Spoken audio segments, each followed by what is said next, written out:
welcome to Leangap's demo day for the cohort of summer 2020. I am Sadok Cervantes. I am one of the lead instructors here, and it's my pleasure to welcome you and to introduce you to this entrepreneurial world of Leangap. What is Leangap? So basically, Leangap is a startup incubator for high school students. And the way that we work, the way that is, our differentiator from other programs or, business competitions or similar, it's because we support and accompany the students throughout the entire entrepreneurial journey, from ideation, creation of the product, but we go a little bit further. We take them all the way for to getting real customers and real traction. That's our key differentiator. The students here, or should I say the entrepreneurs here, end up with actual customers, with actual users, in their whether they are doing websites, whether they are doing services, whether they are doing mobile apps, maybe even nonprofits. They might get donations.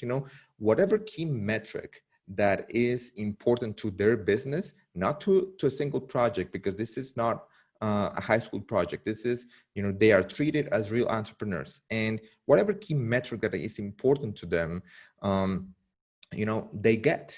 That's the magic here. That's the value proposition, that when you come to Leangap, when high school students come to Leangap, they finish Leangap with a real company, in their hands. I want to welcome you to our demo day, and just like I've said, Leangap has a very good track record of, we know that the things that we're doing here are important to our students, are important to the world. Each and every year we get over 1,200 applications from over 20 countries. And this to me tells us that we have something of a lot of importance to a lot of these high school students. They are looking for this. Some of our speakers have said, I wish there was something like this when I was your age. I think Leangap exists for that sole reason of helping people get to their point B, helping people get to where they want to be. And I'm really glad that we've been able to do this, for 5 years now. This was the first generation of Leangap back in Boston. We used to run Leangap for 3 years in Boston, Massachusetts, and we've been very lucky to have the best students, the best mentors, the best staff throughout the years. We've had amazing experiences of going to trips, of touring colleges. This is a picture at the MIT Media Lab. And, just to give the students that edge, that advantage over other high school students, that thing that can get them, just a little bit ahead, just give them a little bit of edge, of advantage, or similar. And the story is still getting written, and so this year we are remote, as you're seeing, because of the current events. And we were afraid, to run it online, because we weren't sure that, if it was going to work. We weren't sure if the connections that create Leangap, like the connection between the students, the connections between the students and the staff, the students and the mentors. We didn't know if it was going to work, because I've mentioned this to the students a lot. There are only two things that you will get out of Leangap. One is the experience itself, of course, and two, the network. And I think that's what the most powerful thing that they can have now, the network of meeting these, first of all, this they're amazing classmates, you know, because they are some of the most impressive teenagers that I've met in my life, you know, throughout the years. And then also meeting the mentors and the speakers. We've had amazing mentors each and every year, and this year is no different. And really, what makes Leangap is that, you know, this we ask the best from our students. You know, we only admit 40 or 35 at most. Out of those 1,200 applications, we only admit 35, and so we ask for the best from our students. So it's only obvious that we give them the best as well. Our mentors have built multi-million-dollar businesses. Our mentors are at the top of their field, you know, working at the top companies, you know, Amazon, Google, Facebook, Netflix, Wikipedia. And our speakers are no different. We've had speakers.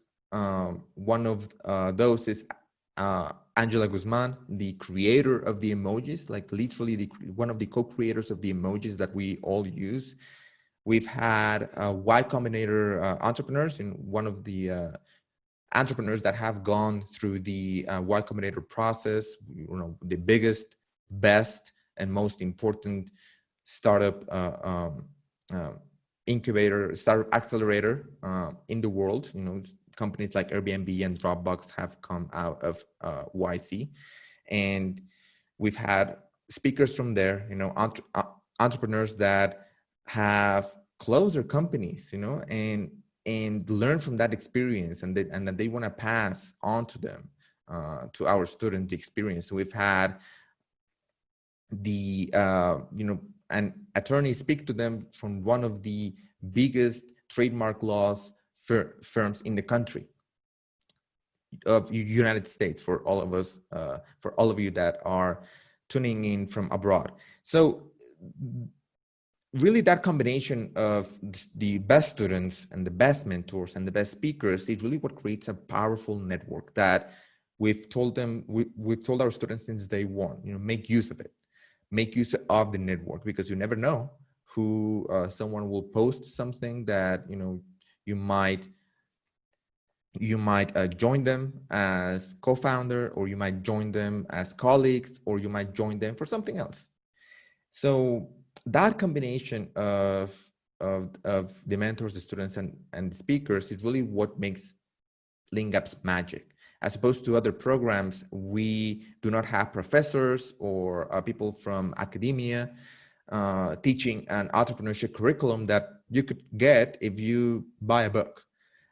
The value proposition, and also Leangap's downfall, is that the mentors and the speakers and the students are one of a kind, are people that have walked the path.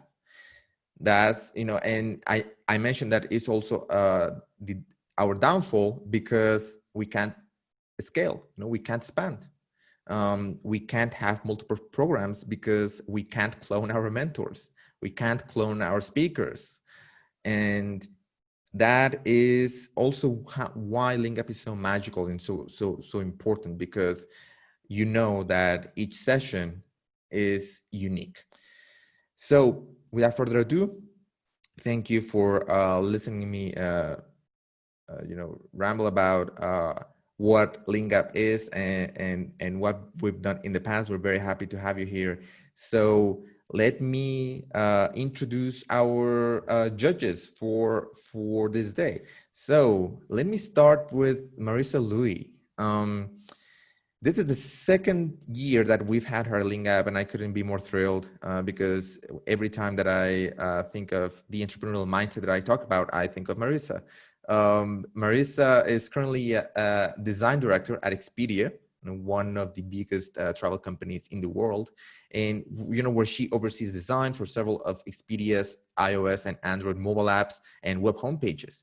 She's also, talking about this entrepreneurial mindset, she's also the founder of Designers Guild, community of over 20,000 designers where they level up their careers and people come and learn and connect with other design peers, and other design colleagues, talking about the network effect. And Marisa has been at the front of, this community, groups. She's also the creator of Animodals, buildable magnetic stuffed animals designed by Pixar and Disney artists, that are available on Amazon. And every holiday they sell, like they are sold out. So she's had amazing experience as both as an entrepreneur inside a company and an entrepreneur outside, in her own company. Thank you, Marisa, for being here. Thank you. Good morning. Good morning. Now we have Kaylee Chan. Now, Kaylee Chan is currently also a designer for the design systems that Expedia uses. She also comes from the Expedia group. Now, for her, design systems have been a passion and something that she wanted to pursue ever since she got out of college. So she's very happy that she's now working at such an important company. Who hasn't used a travel company? And Expedia is really the referral for a strong company for travel. And she has a background in psychology, and prior to becoming a part of the team at Expedia, she did an extensive research projects at Amazon, where she helped build the Amazon seller experience team. So we have to thank her for the experience on the seller side, but because it's very important, because we as consumers, we trust that the seller is gonna do see our address on time and our orders, and she worked on that. So it's pretty amazing. Thank you, Kelly, for being here. Happy to be here. Next we have Scott Noblet. He is a user experience professional with over 20 years of experience, and in that time, he's had a breadth of experience. He has worked, in website and mobile experiences for the Food Network, for OkCupid, for Gap, for HGTV. His experience is really comes, it's across the board. And I think that is very important as well to provide good feedback to the teams. Thank you, Scott, for being here. Yeah, thank you for having me. Honored. Next we have Fernanda Luxic. Did I pronounce that correctly, Fernanda? Sí, yeah, you did. Thank you. So she comes from Chile. She's a businesswoman from Chile. And she graduated from Boston College in 2014, and then went to work for a nonprofit foundation founded by David Rockefeller. And Fernanda was part of the creation of the Young Professionals of America, an initiative that brought together the future generation of leaders who had an interest in doing business in Latin America. And she is now the founder of Mosaico, which is a platform that aims to connect regional entrepreneurs with local funds as well as international funds to aid entrepreneurs, in different resources. So basically, venture capital, if I may say that, right? And she is now the chief of staff for Delt AI, which is a Y Combinator company, and where she focuses on the operations, the people, and the culture and the strategy for that company. So thank you, Fernanda, for being here. Thank you for having me. Now let's go with Dominic. Dominic, is it Byron or Byrne? Byrne. So Byrne. Dominic is Australian, as you can hear from his awesome accent. And he lives in Brisbane. He's a student there. He is also a very young entrepreneur. He's the partner of Lilac Partners, an investment firm that funds, among other things, high school projects. And he is here also as an investor to really evaluate these companies and give them feedback. Thank you, Dominic, for being here. Of course, thank you for having me. Now we have Pim DeWitt, and Pim is someone that I've known for the last, I think, 6 years or 5 years, and it's always impressive to learn from him because he is he's on paper he's the CEO of Metal.tv, a gaming clip company that is it's one of the few companies that even amidst the pandemic has never stopped growing. How impressive is that?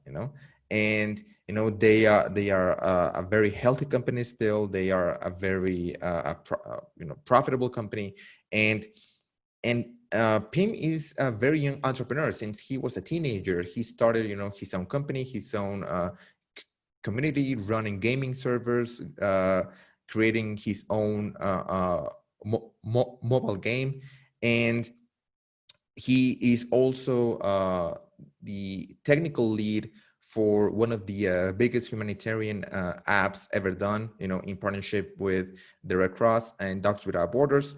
And so, his experience also as an angel investor will prove beneficial for the teams as well. Thank you, Pim, for being here. Hey, thank you. These are our judges. So, team one, please get ready. Hi, everyone. My name's Anuva, and today Daniel and I will be presenting Koin. In the news, we're always hearing about this term debt. Whether it's student debt or college debt, it seems as if everyone is struggling with this. In fact, 80% of Americans are caught in debt or face financial insecurity at some point in their lives. As an 18-year-old about to go into college, I look at this statistic and feel scared. I don't want to see myself in 10 years as just another one of the 80%. But the fact of the matter is that we as high schoolers are not prepared for a financially stable future. We don't learn essential personal finance skills in high school, and as a result, by the time we're adults, we just become another number contributing to this statistic. But what if we could change this? In high school, a close friend of mine, Alyssa, was able to gain enough money through working a part-time job and scholarships that she paid 75% of her college tuition on her own. That's the future that we want to work towards here at Koin, not just becoming the 80%. So how do we do this? Well, first, we fill the gap of schools by teaching students essential personal finance skills like budgeting, saving, and investing through our credible courses tailored towards teens. Then we allow them to apply these skills in an online gaming simulation where they can take part in actions such as taking loans and investing in stocks. When I was learning personal finance in high school, I found most of the material very jargon heavy and inaccessible for first-time learners. Here at Koin, we make our material simple and accessible because we believe that anyone can master their money. So, why Koin specifically? It basically boils down to three main facets. First of all, as Anuva just stated, we have an online simulation where our students can reinforce the values and the skills that they learn in our courses and apply them and reinforce those skills through practice. Second of all, we have youth-specific courses. As teenagers ourselves, we know what's informative and what's engaging for students like us. Thus, we've built specific courses such as student loans and avoiding college debt so that students like us can better prepare for their futures. Finally, unlike textbooks or say Khan Academy, we're not just teaching surface level mechanics and vocabulary. Rather, we're trying to reshape the mindset of how our students think about money to improve their habits and their spending skills over time. This is reflected in our traction. In fact, over the past 5 days alone, we've gained over 200 users. And as of last night, we gained 5 paid users when our paywall first went up. If you look at our product itself, the interface is clean and simple. We've designed it so that when you first log in, you're greeted with our dashboard where you can view our courses and add new courses. Adding a course is as simple as clicking add a course and then scrolling through and finding the course you want to enroll in and clicking enroll. Within every course itself, you can see that we've grouped it into units or modules. These modules lets you browse through the topics at hand using videos, lectures, assignments, documents, and other forms of instructional mediums. Finally, of course, don't forget to sign up on our Discord server, where we've created a bot that lets you take loans, sell assets, invest stocks, and engage with a community of students from around the world. This is all funded by our product model, which offers two main options for our users. The first is to pay by course. This is great for students that want to tailor an individual curriculum for themselves, and this costs $5 per course. The second option is to subscribe to us for $7 a month on a monthly basis.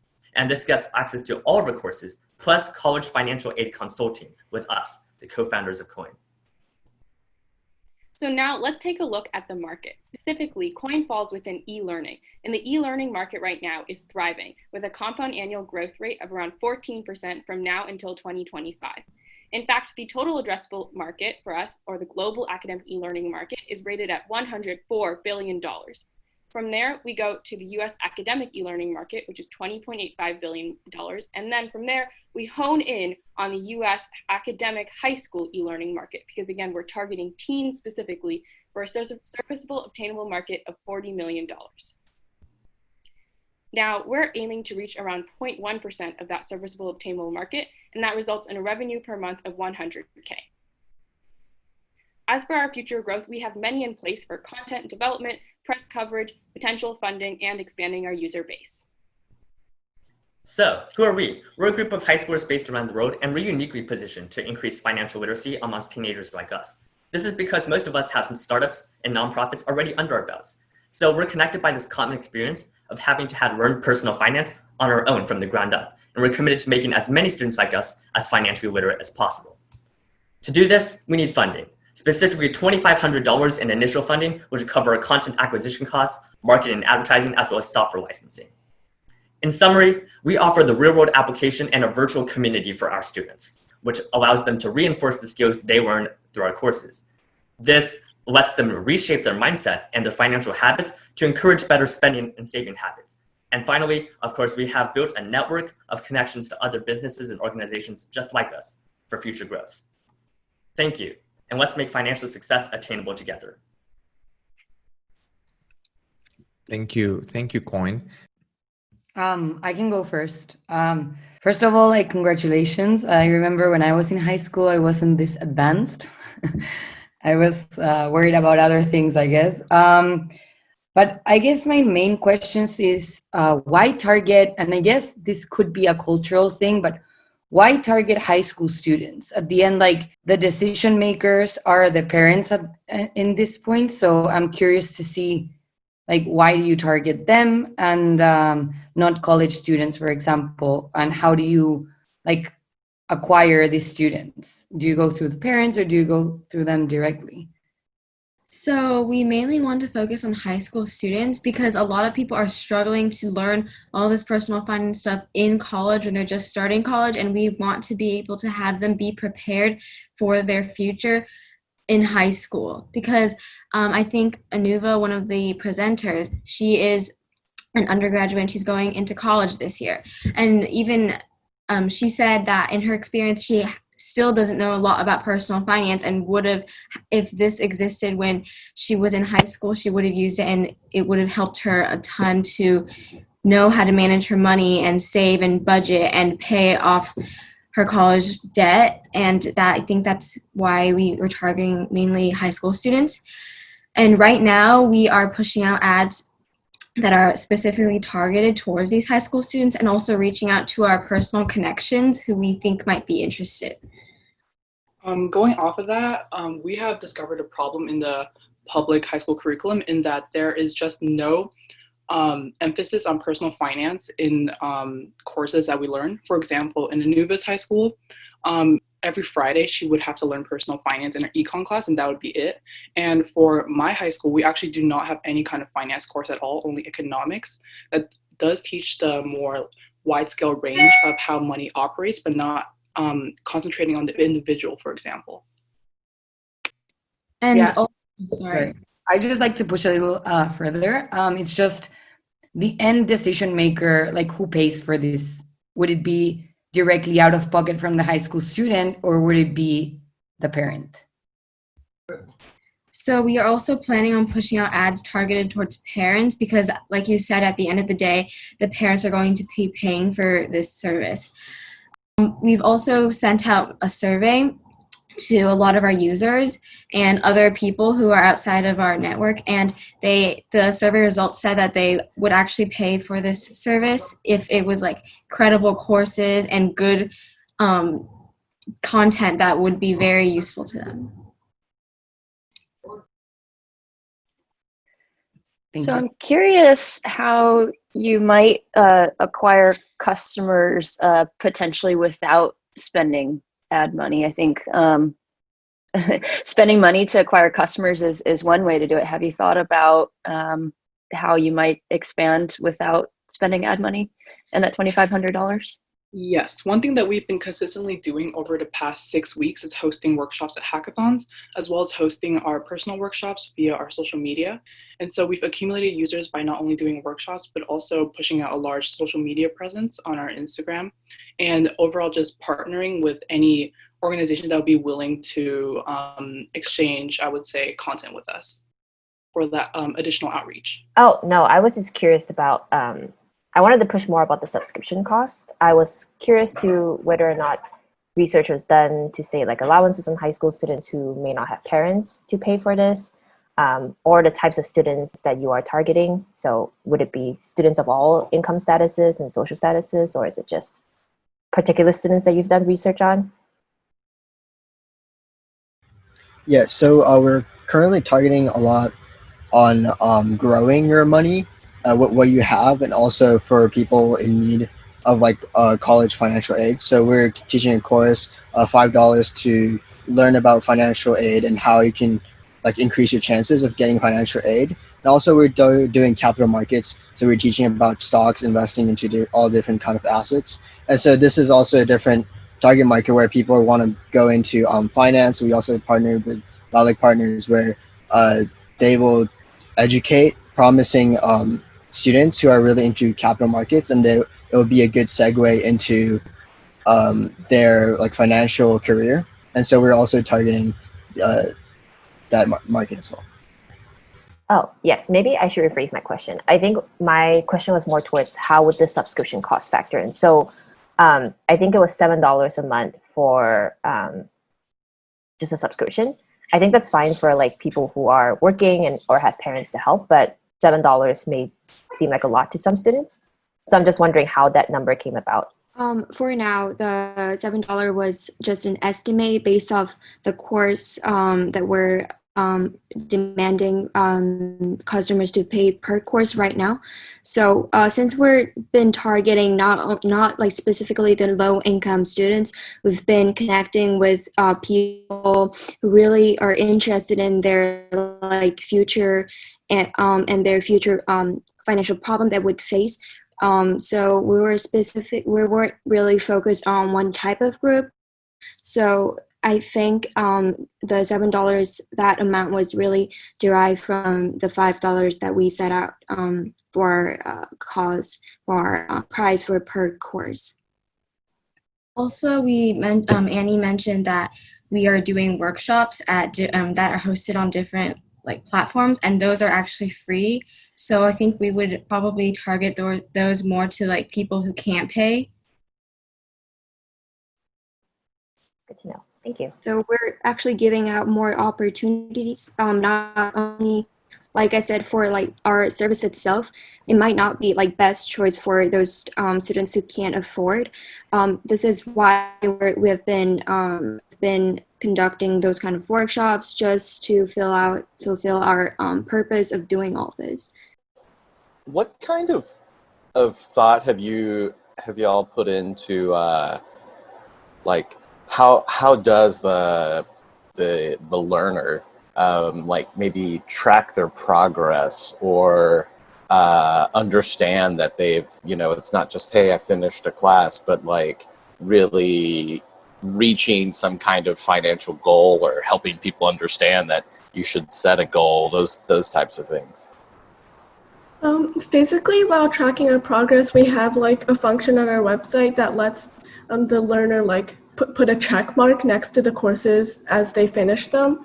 And then there'll be a bar that like displays their progress throughout the whole course. And in terms of like practicing what they learned and like to make sure that they actually learned it, that's where our Discord simulation comes in, where like as we mentioned in the presentation, you can like take stocks or like manage your assets or things like that, that will allow you to like actually put into use what you learned through our courses. The Discord server is really about like giving more incentive like during the course while they're learning those all those data and information.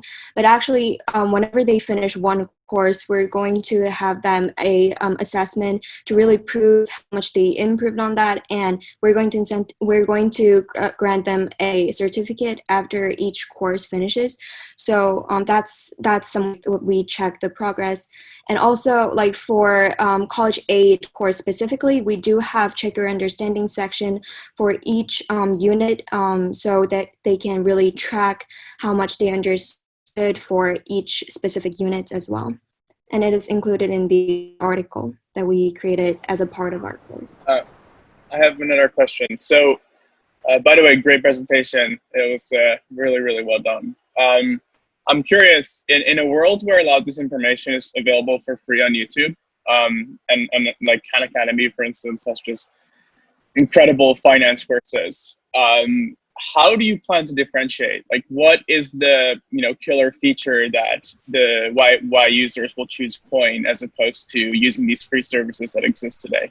Right now, we're only doing video, but the certificate would make a difference as well. A lot of students right now are aiming to appeal to colleges, and if our company can build that credibility by partnering and having like a board of advisors, we can have a good reputation on our certificate, and then we can issue that to our students. That will hopefully make a better face on the college apps. And also in the future, like using Investopedia or our Discord bot, we'll have some competitions on like between people who take the course and like who can make the most money in a certain time, and then there will be like a cash award or an investing award, and then that will incentivize them to take our course. That makes sense. So I guess what I'm trying to get to is, these are all great for people that are already in your ecosystem, right? How do you convince someone who's not yet in your ecosystem? Yeah, so we spoke to a lot of economics teachers who teach a little bit of personal finance about their thoughts. And what we learned is that currently the material out there teaches students like basic skills that are more kind of like the mechanics, like how do you set up a credit card account and things like that. But what's really lacking from the material, and how we'll also bring people in, is by reshaping their financial habits. So for example, how can you cut back on your spending, giving them like simple hacks and tricks. And we've done that in our courses, and giving them, this is how it works. But then also, these are questions that you should ask yourself before taking out a loan, for example. And so I think like we're trying to, first of all, our material is very simple and accessible in that we start always from the ground up, as opposed to a lot of material out there that kind of expects you to have some background knowledge. And then second of all, rather than just focusing on mechanics, we focus on kind of changing this psychology behind how you think about money. And this whole idea of like behavioral economics and integrating that into our curriculum. If I may add on to that, we also do have the Discord server where, we're trying to build a community. We currently have about 100 students we're interested in learning personal finance from around the world. And that Discord community is another major selling factor because it's an opportunity to network and to learn from other students just like you. Okay, thank you. I had a question regarding how you're actually going to market this product. So I know for a fact that high school students are sort of more indulged in what's going on like straight ahead of them. So for example, like assessment and whatnot. How will you market this product? Will it be more of a preventative measure, or will it be something to help people who are already in debt? So will you be preventing people from getting into high school college debt, or helping those who are already in college debt, if you know what I mean? Yeah, I would say it's more to prevent current high schoolers from falling into debt. As Anuva said in the presentation, around 80% of Americans are caught in debt, and we're trying to prevent that statistic from increasing in the future. So we really want to prepare the next generation for a future where they can handle their own finances and prevent themselves from falling into debt. And also kind of more along the lines of the preventative measure, a lot of what we're doing with the college financial aid is also, in addition to teaching them like how they can pay for college, also like how they can go through the financial aid process. So that would be kind of more immediate. So I know that I reached out to a lot of people I know who are rising seniors, and they said that along with the college app process, they're also struggling with the financial aid process. So that would be kind of a more immediate need that they can directly transfer. And in terms of how we would market it, well, just for now, we've been reaching out to our personal connections, and they also have other connections that of people who they think would be interested. And from that, we can already probably have around 500 users just from those connections. And besides that, we are putting out ads, like I mentioned before, towards both targeted towards the parents and towards high school students. And so I'm not fully convinced yet that people will pay for this, but I'd like to ask you if this service were free, who would be incentivized for these students to not fall into debt? Like who or what organizations or institutions or companies would have an interest in these students not falling into debt, who could potentially, you know, sponsor this, pay for this, or what could be another financial model here? Yeah, so we have been trying to partner up with multiple organizations that, you know, it's mostly nonprofits that teach investing. We thought of doing nonprofit as well. We haven't moved on to it, but like for example, we're talking to first generation investors. They teach, you know, the lower class about investing at Wharton and Harvard and many other schools, and so it's definitely a way to expand by teaming up and, you know, getting users from there too.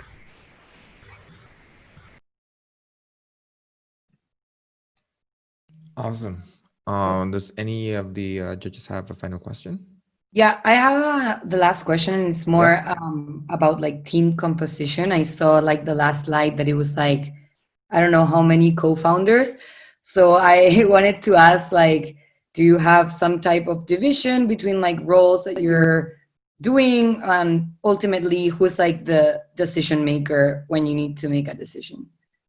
Basically, all of us are more of a discussion type organization. So basically, we discuss for any important decisions that we make. But for group work, we divided ourselves into like marketing, operations, workshop, and content development. And for these, for every kind of work that we have, we kind of have a leader. So like for every division, we have someone who have final say. For every important group decisions, we make it by everybody, by voting. Yeah.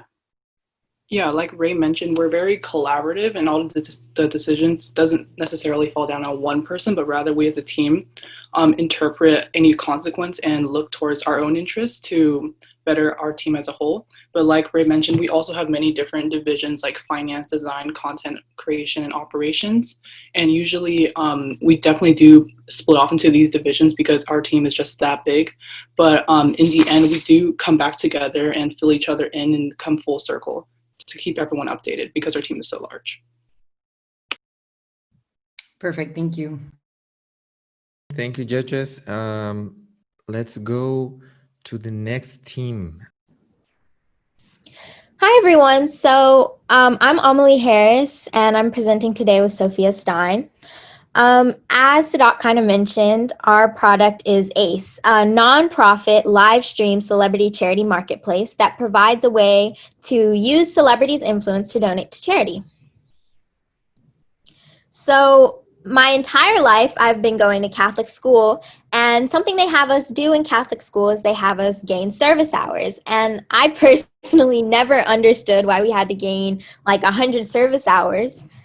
until I started volunteering at smaller charitable organizations that actually service the communities that I was in, and I started seeing the impact that it was having on my community. And one thing that amplifies the effect of charities is celebrities, and when celebrities work with charities to gain money, and that's what we want to do with ACE. So one problem is there's not enough donations to charity, especially right now during coronavirus where people are losing their jobs and just falling on hard times. Charities are really trying to pick up the slack and there's not enough donations. Another problem is there's not enough ways for fans and celebrities to connect. Also, people want exclusive merchandise and exclusive experiences, and they want to know where their money is going and they aren't getting scammed. So the solution is ACE, but what is ACE? As I said before, ACE is a nonprofit live stream celebrity charity marketplace.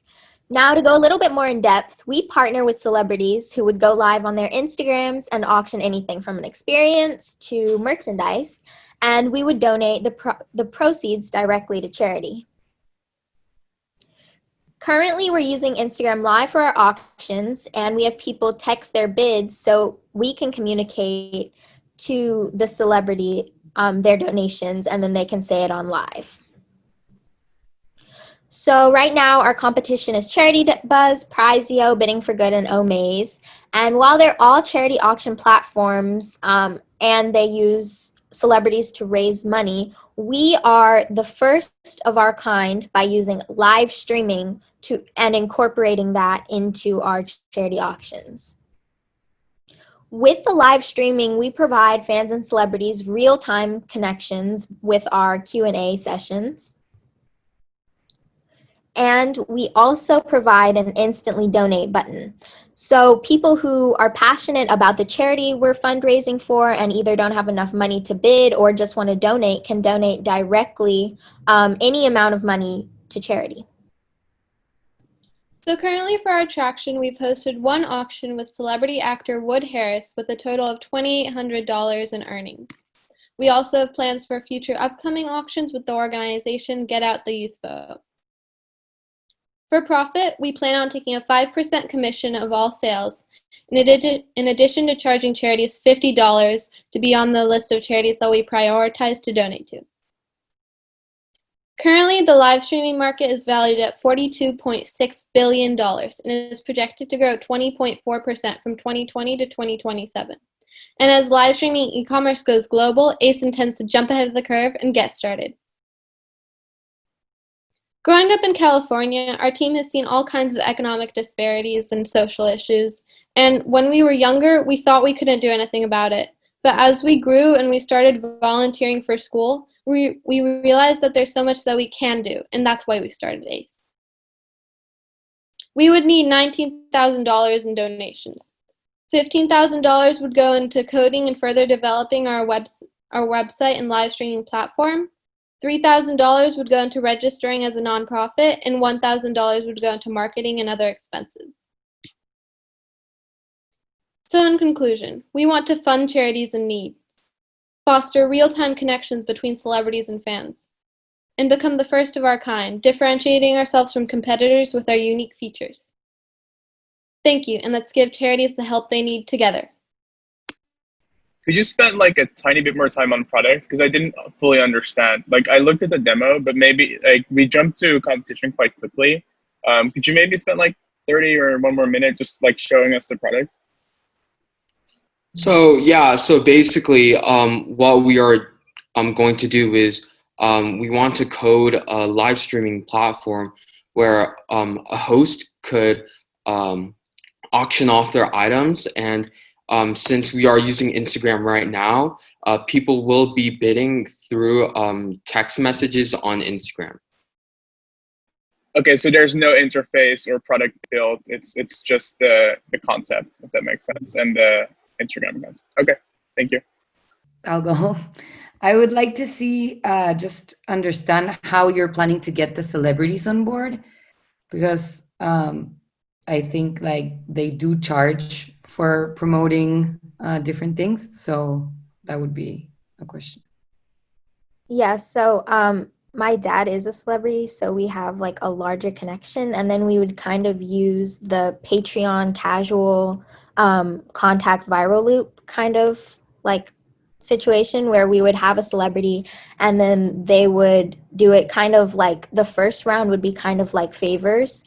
And so we would get the celebrity and then they would promote their auction because they would want it to do well. And then when the auction happens, other celebrities will see it and want to do it. So that's kind of what we did for our first one.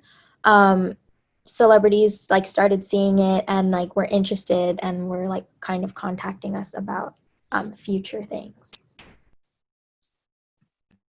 Do you have like one name or two names that have contacted you directly? Just Yeah, so one after our first one, Dave Chappelle was interested in it and kind of like contacted like through my dad, talking more about it. And then Saul Williams was interested in it, and as well as Nicole R.E. Parker. Thank you. So I'm curious how y'all landed on the idea of charging the nonprofits to be listed on here to participate. So basically, we feel like after reaching out to many charities, there's going to be a list of charities that that want these that want the fundings for themselves. So we instill the $50 policy in order to see which charity comes first. Which charity to prioritize. And kind of going off of that, we also want like our users to know that they're verified. So that's basically like we've verified the charities and then they're actually like the money is actually going to help and like that. Got it. Yeah, I mean, I wonder how that compares though to campaigns that charities can launch on something like Facebook for free, where they're not charged and they get, you know, a large amount of the benefit already with those kinds of campaigns. I think for the nonprofits that I know that are smaller, you know, they're scraping by and can't necessarily afford to donate or to chip in money in order to get more money. Yeah, and this would be like primarily for the bigger charities. We were thinking like for one big charity that can do that, we would add on like smaller, like more nonprofit type of charities, like for free, and we would do that. Okay, that makes sense. Thanks. Oh, I do have a question. I think I watched a little bit of the demo, but I was curious to how you plan on reaching out to people to just be part of this live stream. Have you done research? You know, who would it interest? How much would those cost? I'm just curious how this works. Yeah, so like for the people that are on the live stream, it's usually through the celebrities. So like the celebrities would live stream from their own Instagrams, and they already have like an enormous fan base or like a huge following that would be willing. And then we would also go through like our own like I guess network through our Instagram and promote it as well. So we would get like a lot of going in and out through the celebrities themselves. Also adding on, we are going to, before the auction actually happens, we are going to say what they're auctioning. So people interested in that item specifically are able to get on and use our live streaming feature. Last question from me. So given you get the funding of $19,000, what's the plan for the next 12 months or so? Like, how do you plan to use that money, like to further your business? Where's it going particularly? The 1,000, as we've stated before, is going to be used to register as a nonprofit. I mean, my bad, 3,000. And then 1,000 is going to marketing and ads. And the 15,000, we are going to hire a coder to help develop our live streaming feature and to help maintain it. So firstly, I want to say I think this is the idea you have is really cool, and I really appreciate like how you guys were able to do something really scrappy within Instagram to validate this concept. One thing I guess I'm kind of curious about is, when you're talking about creating this live streaming platform, one of the things I think about is like in the Instagram live feed, you have these kind of natural network effects that happen, right? Because of how Instagram works. What type of things would you be thinking about doing in your actually streaming platform to help continue that, right? Like there's a discoverability issue after the thing starts that maybe the streaming event happens that Instagram kind of naturally takes care of for you. Yeah, we were thinking like for our platform to do more like it would be definitely more when you were more like seniorized. We would implement our platform, and then that would be more for like charities, like the charities, and like they would be able to go live on our platform after we already have like some, I guess, notability. And then as well as the celebrities, they would be able to like go live, and then it would just be like a way to donate, bid, and just like an easier way, and then for like from our platform.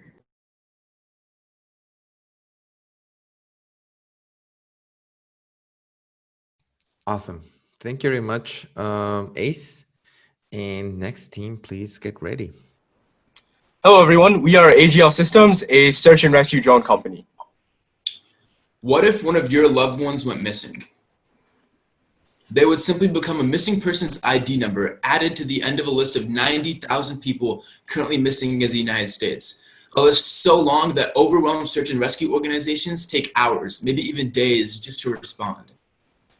The problem at hand is simple. People go missing faster than they can be found. And this is a result of the fact that search and rescue organizations simply don't have adequate technology. Introducing AGL Systems, the all-around solution that provides search and rescue teams the technology that they need to find people quickly, easily, and reliably. Our product, the AGL Prisma, packs a 2.5-hour flight time, 100 km/h cruise speed, and a high-resolution thermal camera into a life-saving drone built for first responders. With our product, search and rescue organizers can crush their backlogs by finding people fast. In fact, just 2 AGL Prismas surveying together can survey over 4,000 acres in just 2.5 hours, the same amount of time that takes conventional means a week. In addition, autonomous flight allows a first responder to draw an area to be surveyed on a tablet, which will then be communicated to Prismas using GPS data. And the Prismas will then give you potential locations and live stream footage, so a ground team can easily find the people located. And finally, because the Prisma is thermal, it can survey in both night and day, making it that much more effective. Here's a demo of our prototype we built. Right here, we can see the vertical takeoff and landing capabilities in what we call our multi-copter mode. Here is a flyover of our drone in what we call a fixed wing mode. And here is camera footage, which will later be put on a gimbal to make it more stable and thermalized. In order to smoothly transition into generating revenue and making sales, we've secured 2 beta testers in Northern Illinois, the Will County Emergency Management Agency, as well as the Naperville Fire Department. On both of these, we anticipate transitioning into relatively large sales because each of these organizations spend $10,000 to $15,000 per year on drones. Furthermore, we have 2 other agencies that have expressed interest, as well as several more in talks. We generate revenue off of 2 parallel business models, the first of which will be a rental model, for which we charge $600 per drone per week, of which an average of $550 per week is our profit margin after factoring in average repair costs. For our sales business model, we'll be launching the drone at $4,000 per unit, of which we have a $1,500 profit margin. However, we are using a penetration pricing model, so both price and profit margin will scale according to the shift in demand for our product. Let's talk about the market for this product. Our total market encompasses all commercial drone applications, and narrowing that down, our available market encompasses all US search and rescue drone applications, and we can obtain roughly 15% of our available market due to a lack of similar competitors with our technical specifications. And our market is perfect not only because of its size, but also because of its rapid rate of growth. The commercial drone industry is growing at a rate of 58% per year by Grandview Research and Business Wire. And we're not the only ones taking advantage of this booming industry. Pictured here is our closest competitor, and really only significant competitor, the Impossible Aerospace US-1, which has half our speed and flight time at twice the cost. In fact, we can search over double the area of this drone, the US-1, on a single charge. And this is because our drone, the Prisma, combines a quadcopter and a plane and manages to retain the benefits of both. Meet our team of innovators. Collectively, we were named the highest honor at an international entrepreneurship challenge called the Conrad Challenge, being named Peak Conrad Scholars.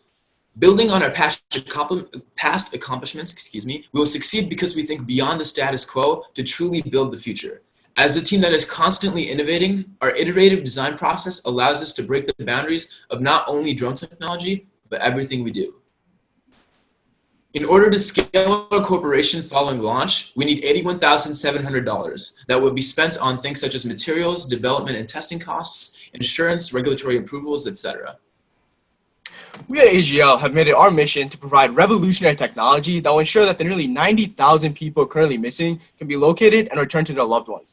Our multi-feature drone, the AGL Prisma, gives search and rescue agencies the power to search nearly 40 times as fast as current methods and twice as fast as our drone competitors. We are revolutionizing search and rescue so that if your loved ones go missing, search and rescue organizations can focus on you and deploy immediately to get your loved one back safely and quickly. With your help, we can find everyone, on time, every single time. Thank you.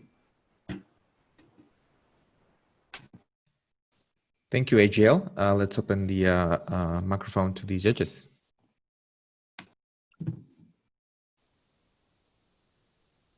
Okay, I guess I'll go. So one of the things I'm curious about is what your work, like, I noticed you had software packaged with hardware, and I was curious if, so like cameras on drones, for instance, isn't super new, right? So I was curious if like you're primarily focused on the software side or the hardware side or both, and why did you decide to do that?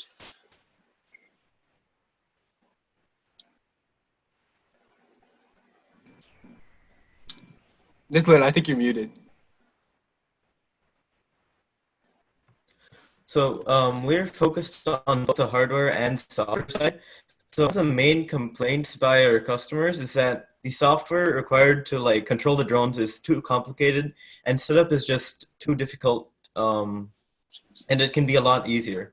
So we decided to package our software and hardware together. So we will be shipping a tablet with ground control software that connects directly to the drone, and it's a very intuitive and easy process. Okay. And run me through the user experience of when this actually happens, right? So in order to judge whether this is a good solution, I need to understand like what actually happens when someone goes missing. Is a drone deployment really the first step that someone does, or do they ask relatives? Like spend some time running me through the user experience from like when that missing person report is filed to when someone would deploy this technology in like a realistic scenario. Sure. So in a realistic scenario, when somebody goes missing, usually the first thing that the relatives or the people of the person who notice that this person has gone missing, usually the first thing they do is file a report with missing person agencies, usually local missing person agencies. And from this, because we're selling to search and rescue organizations, they will call all the technology that they have to try and find this person.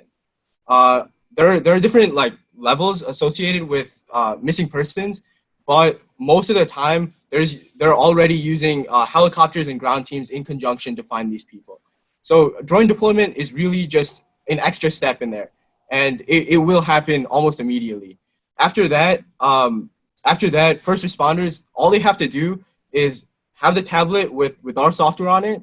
They draw an area around the location that they want to survey, that they think this person is in, and this will be sent to this will be automatically connected and sent to the Prismas that company has, and it will be surveyed using those detections and autonomously surveyed too. And so from there, you get potential locations through live stream footage of thermal camera footage. So you'll see the person as a red person on the tablet, and from there, the final step is to get a ground team to go to that location where the person has been located and retrieve them. Okay, very interesting. How actually, I'll save my question. Let's see if anyone else has one. This is really timely. One of my high school friends has been having her father missing, who was out hiking in California around the Lake Tahoe area, and he's actually a missing person right now. He's been missing for 2 weeks. How might you tap into kind of that, like the desperation of the loved ones kind of looking for a missing person? And could there be a market for, let's say that my high school friend's family wanted to purchase one of these drones and use it themselves? Is that possible? Is that legal?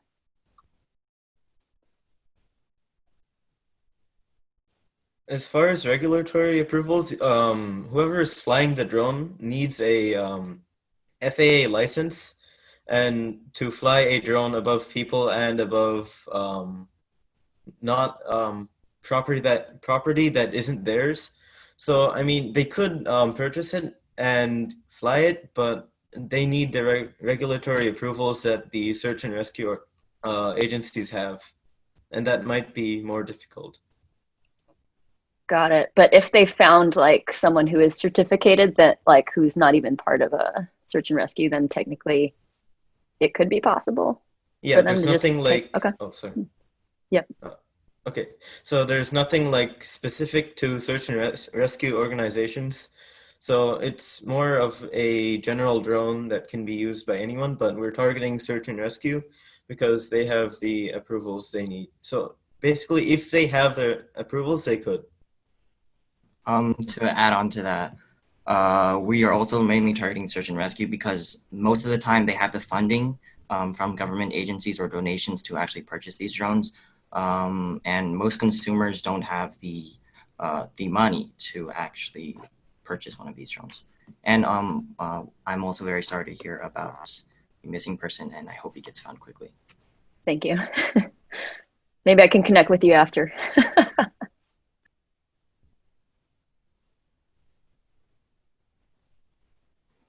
I just had a question regarding, I guess, terrain. So if you're in an area where there's dense bush, say, would the drone fly like a plane above the bush and search down through the canopy using its thermal imaging, or would it be flying within the actual rainforest or whatever itself?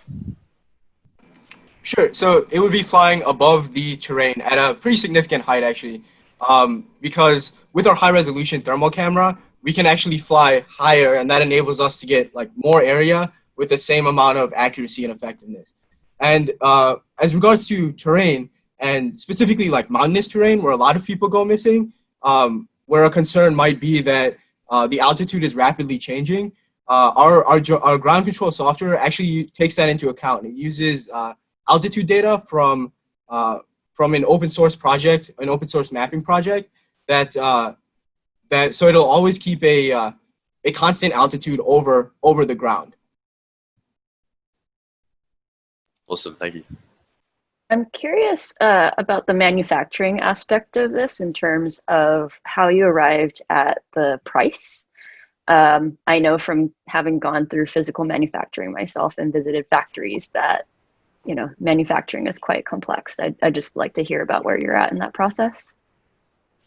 Yeah, so one of the things that helped us drive our price was the fact that we knew that we would be using a variable pricing model and scaling our price according to like a shift in sales. So we just started out by how much it cost us to build some of our prototype drones, factoring electronics, increased stability costs, etc. And we came to a number around $2,500 just based off materials. And we knew that when we launched, we would probably not have many sales in the first year. So we'd be trying to manufacture most of our drones by hand before transitioning into mass manufacturing techniques. So inputting our fixed costs for the first year, as well as all these other costs, we used the Corporate Financial Institute's straight line model for revenue prediction in order to see if we'd be sustainable at the costs that we had determined. And at a $1,500 profit margin, we would be profitable. However, the issue was that that model didn't take into account fixed costs increasing when we switched to mass manufacturing. So that's why we decided that we would be scaling our price accordingly. So.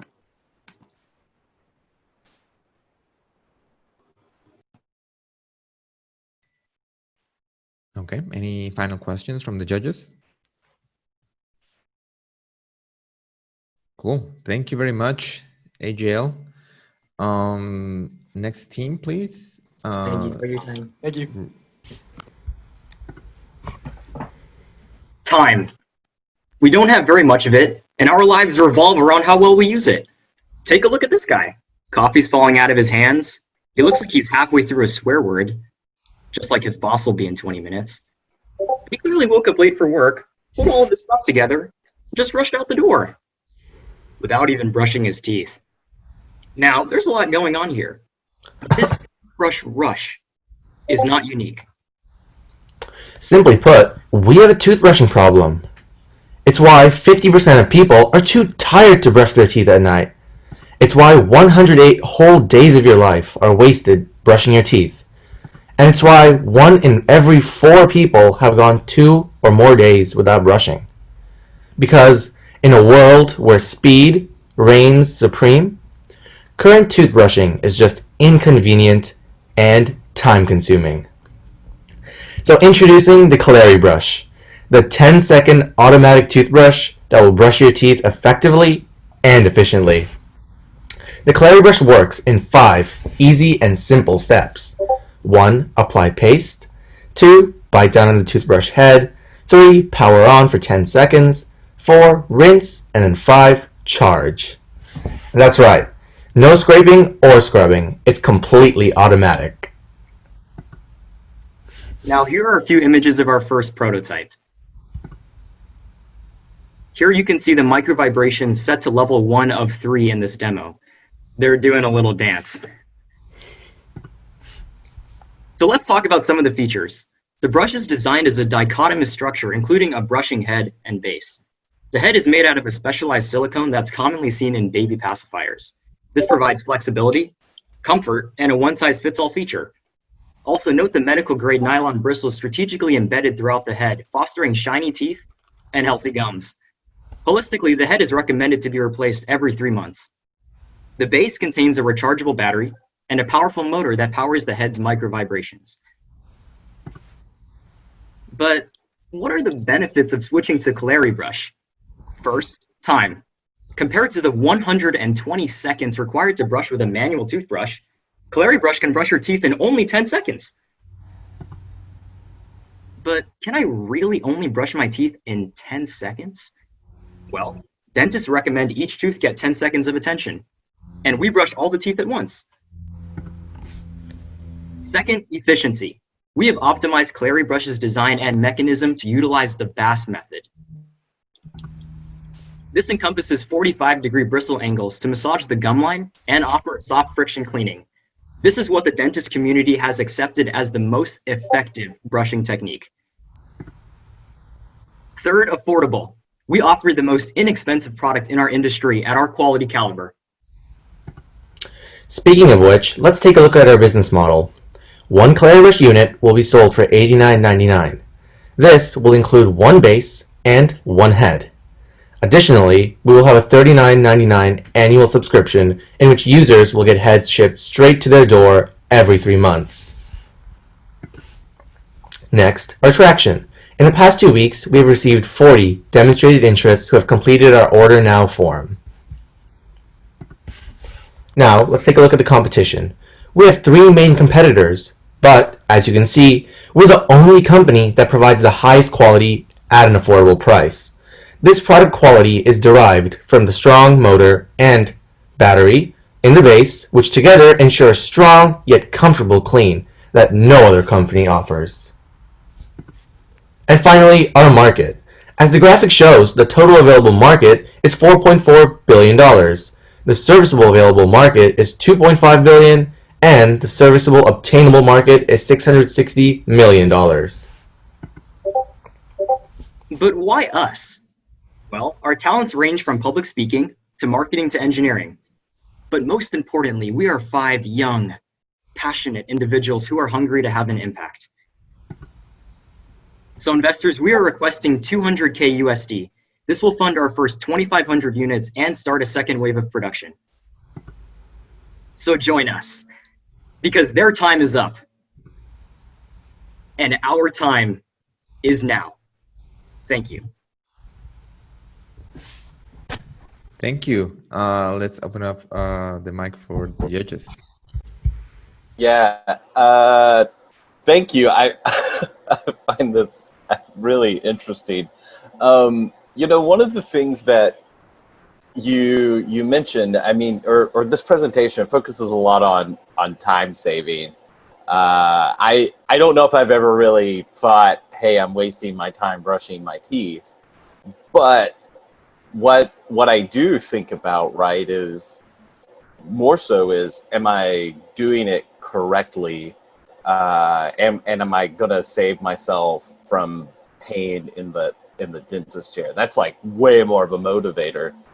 How I think one of the things I'm curious about is like, how does this compare to some of those higher end like electric toothbrushes? Like my wife has a Sonicare, she loves it. And how have you validated or been able to prove like that there's more quality here? So 2 things to answer that question. Firstly, we're in the middle of getting approval from dentists. There we'll have a little bit more validation with our product. And secondly, like in theory, if you look at the product, we put bristles on every single tooth. So quite effectively, it takes the human error out of the process completely. Whereas like when you're using an electric toothbrush, you have to manually guide it throughout your teeth. You may miss some areas in the back and the corners, but with this, it reaches everything in your mouth.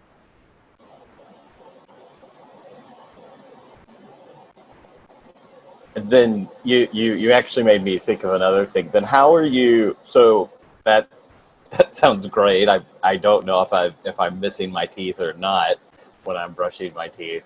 How do you approach like different sized mouths? Right. So, oh, go ahead, Sid. We're using like a silica gel, which is like slightly flexible, so it would allow it to like expand a little bit more in case if it's needed to get into larger size mouths. And that's why we're like one main thing compared to our competitors, instead of like using 3D printing to make it, is we're using a different material. So we're one size fits all, which makes us a little bit easier to use.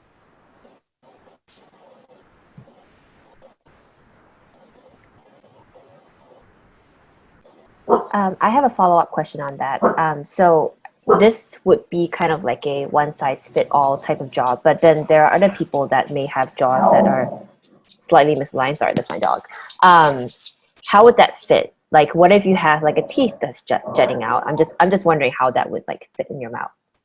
It's an interesting prospect because dental care is important, but I'm very curious. Right, I can answer that question. So it's actually a very similar answer. Because of the brush or the brush head, it's made out of silica gel, and by nature, silica gel or silicone is very flexible. So as long as like the basic alignment of the teeth is fairly intact, then you're able to utilize it, which is why we're also able to be used for people with braces, as well as the elderly.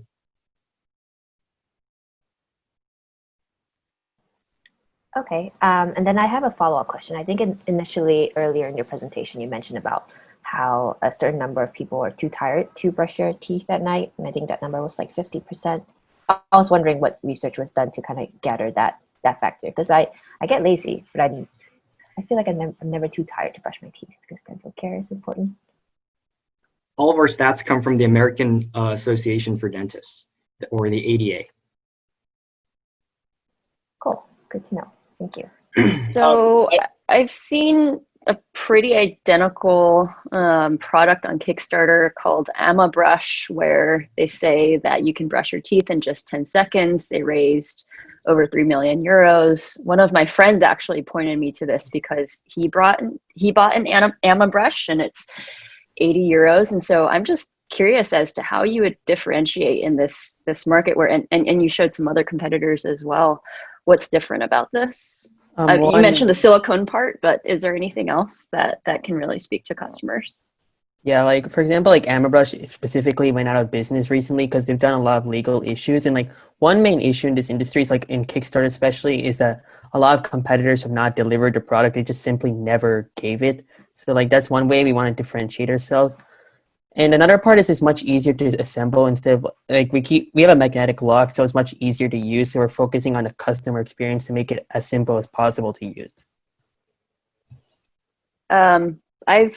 I've launched a Kickstarter project where I've manufactured something too, and I'm curious as to how you would avoid the same problems that immersive had.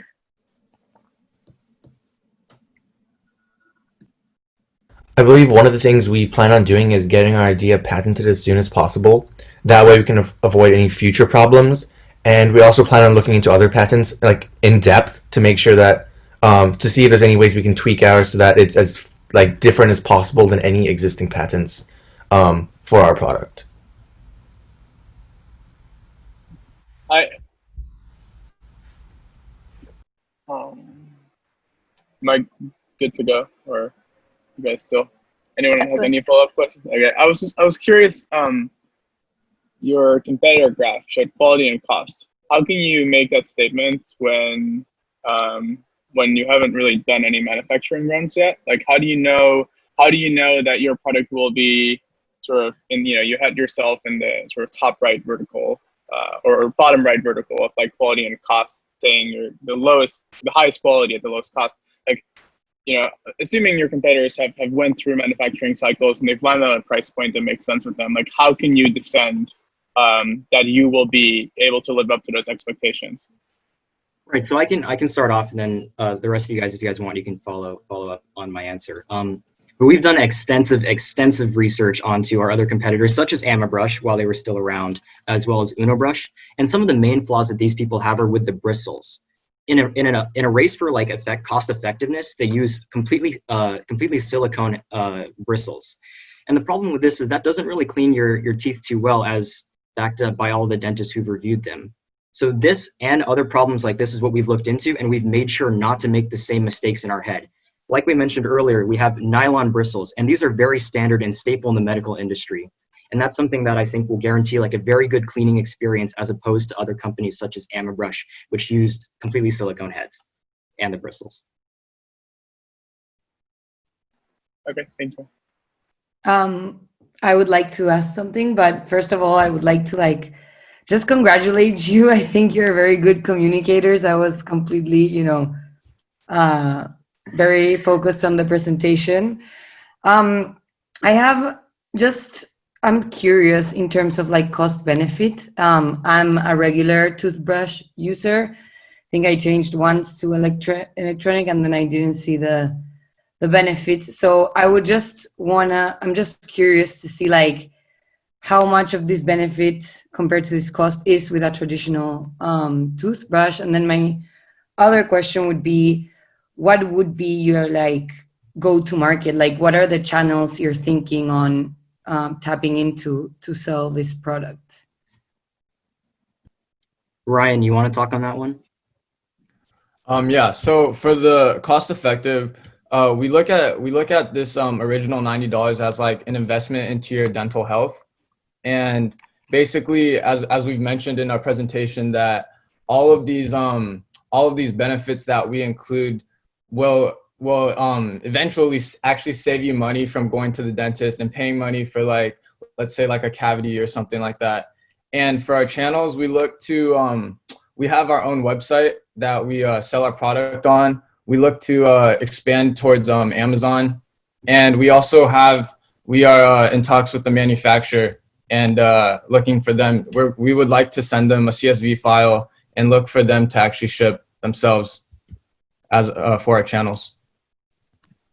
Perfect. But I would like to push a little more on like the cost benefit side. I know that you're saying that, but is there like explicit evidence that shows that like electric or more, more elite, I guess, toothbrush actually do give you that result, whereas like traditional does not? Is there like Yeah, actual? like for example, when it comes to gum disease, like 98% of all gum disease is like caused by improper toothbrushing technique and all. So like that, and gum disease, like the treatment can be much more expensive than $90. And like, so we can like, planning to, when we do marketing, we plan to focus on like how many people like fail to brush their teeth properly, like the gum disease. And like, we want to educate a little bit people more on that and show for $90, you can avoid all the costs associated with gum disease, cavities. So like, that's our main focus. Because even with electronic toothbrushes, there's still human error. Like if you don't use it properly, it doesn't work effectively. So that is one thing we want to show, like anyone can use it.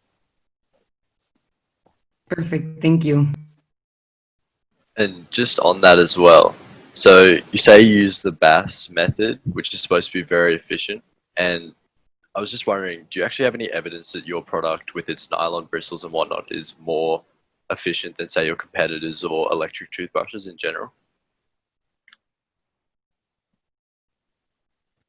Right. So interestingly, we're not the only competitor or we're not the only person or entity in this market that uses the BAS method.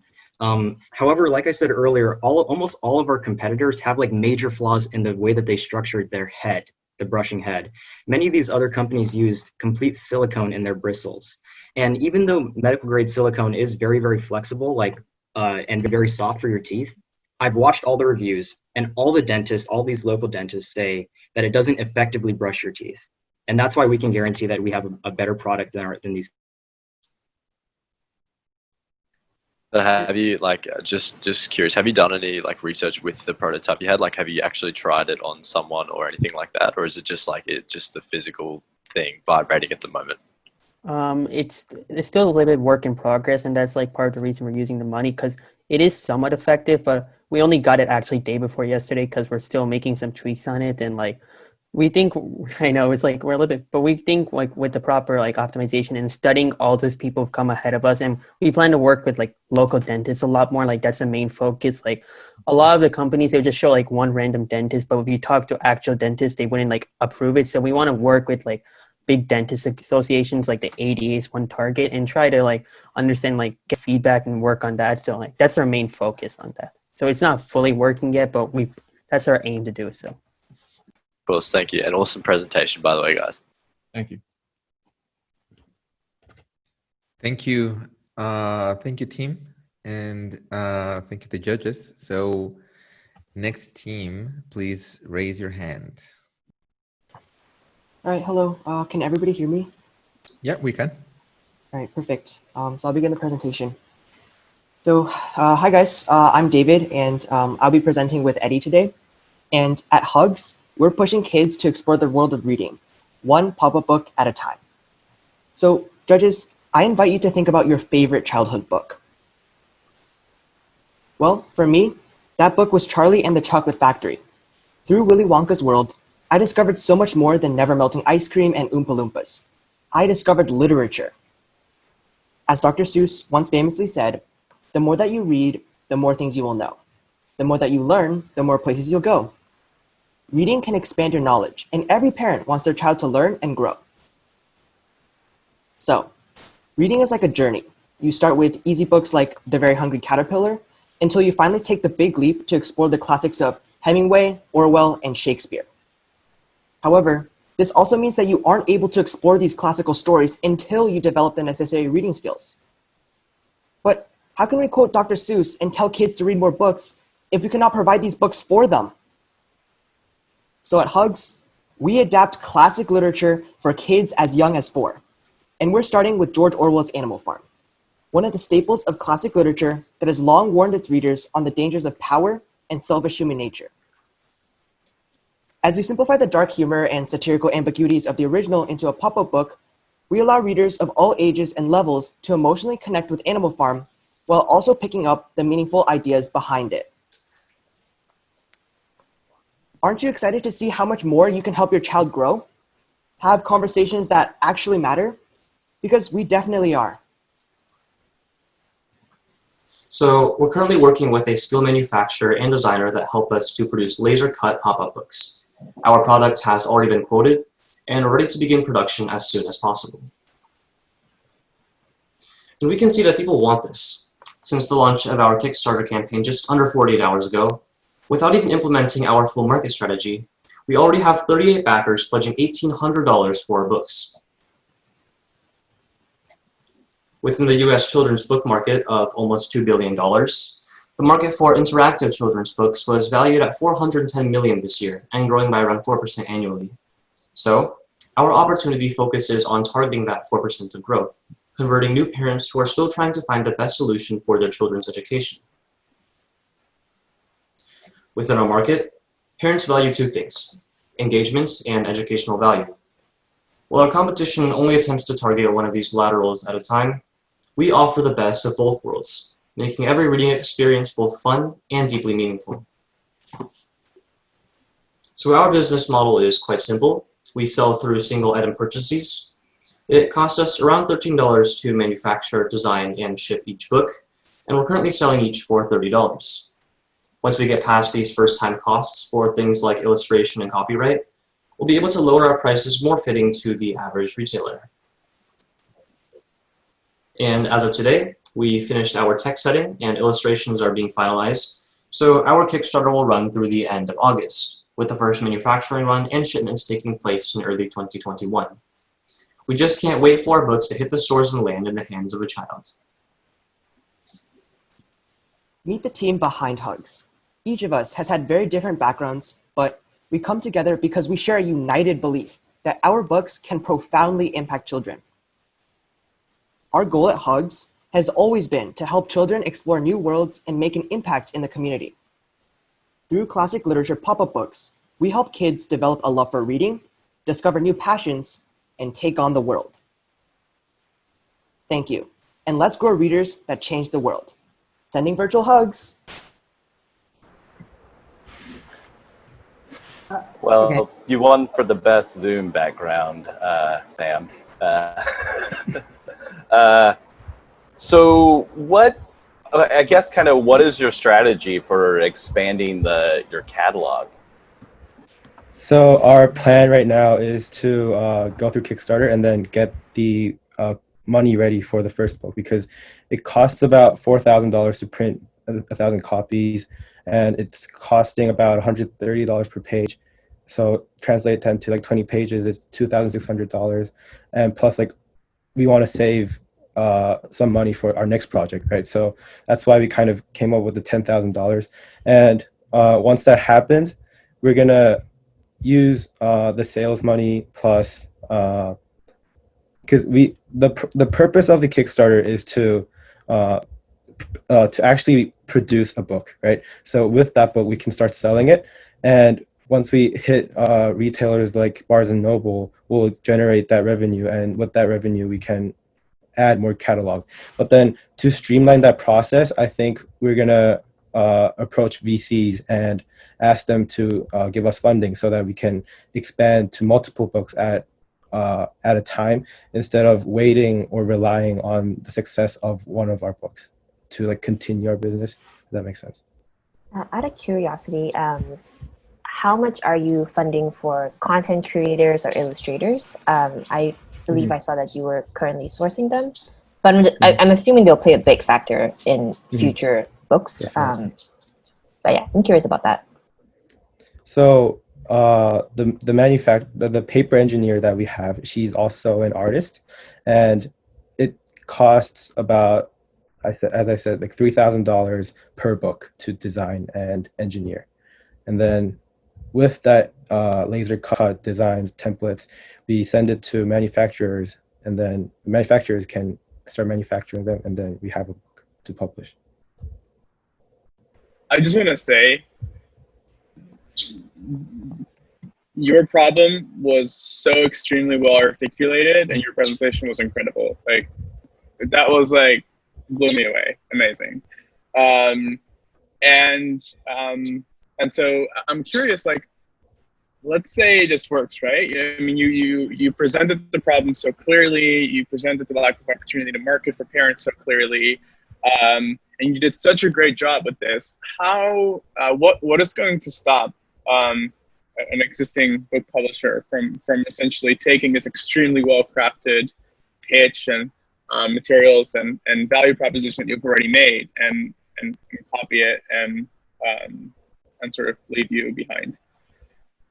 Where do you sit in that? I guess because we already have a head start on this because it was our original idea to do classic literature.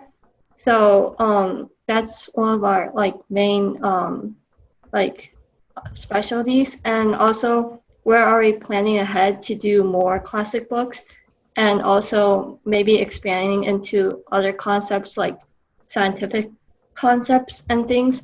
So I think like we already have our future planned out. So it'll be hard for other competitors to catch up to us. Is it maybe I'll rephrase a little bit. Are you planning on shipping sort of direct to consumer for the duration of your company lifetime, or would it be a good idea to like partner with a publisher or something like that? For the moment, like we want to reduce as much cost as possible, right? So we would want to take care of that, like ISBN, all that, like the publishing side ourselves. But then once we start expanding, I believe that we can handle it in a much more professional way and ask, like partner with big publishers or even content creators, right? And then to borrow their content and to create more books, I think. Yeah.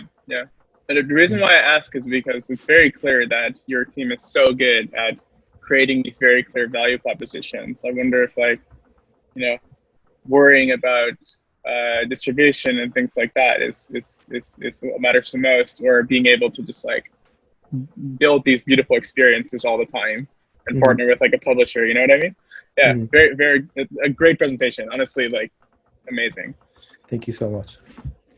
Yeah, it's thanks for taking time out of your live crowdfunding campaign to pitch to us. That's pretty impressive how much progress you've made and how much you've raised already. That compares and tracks against other adults, full-fledged professionals. And yeah, I do wonder if the classic book market doesn't pan out or competitors encroach on that. Do you have a backup plan of other categories you might look at, or other approaches here? So I think how we're approaching our sort of presence right now is that we're looking at a similar series called A Kid's Book About. And what they've done so far is that they educate children on concepts like body image and money, like children maybe who are like just 6 or 7 years old, through the books. And what they've been focusing on is a really, really strong brand presence on social media. So now that when parents just think about like, I want to teach my children about money, then they'll head straight to A Kid's Book About without thinking of other retailers or other like smaller off brands. And we can definitely expand, because I think our biggest selling point is making these concepts and ideas available for children. And we do that through the medium of pop-up books. So if we can present like concepts in science or like the Black Lives Matter movement, for example, that's all contemporary stuff that is very important that these kids have an understanding of, but it's very hard to present them in a way that makes sense to them or that appeals to them. So through our own storytelling devices and our own arts elements, all that stuff, I think we have a very big merit for customer attraction and parent targeting. Yeah, and we also did market validation on what topics parents are interested in. And the majority goes to like historical topics, one, and another is classic literature, and another one is scientific concepts. So those other fields we can definitely expand into too. Awesome, great answer, and sounds like you've done a lot of research on this. Thank you so much. Yeah, we've taken a look at, this might be a Kickstarter. Is it Anim Doodles? Yeah.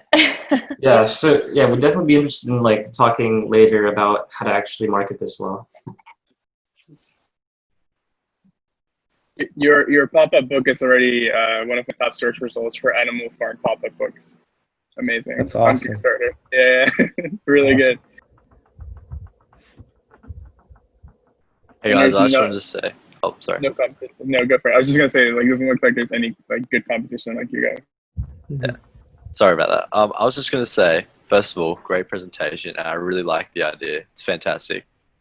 I was just curious as to how copyright and sort of ownership rights of these classic books will affect your profit in the future. Like, I'm not really sure how it works. So I just was curious about that.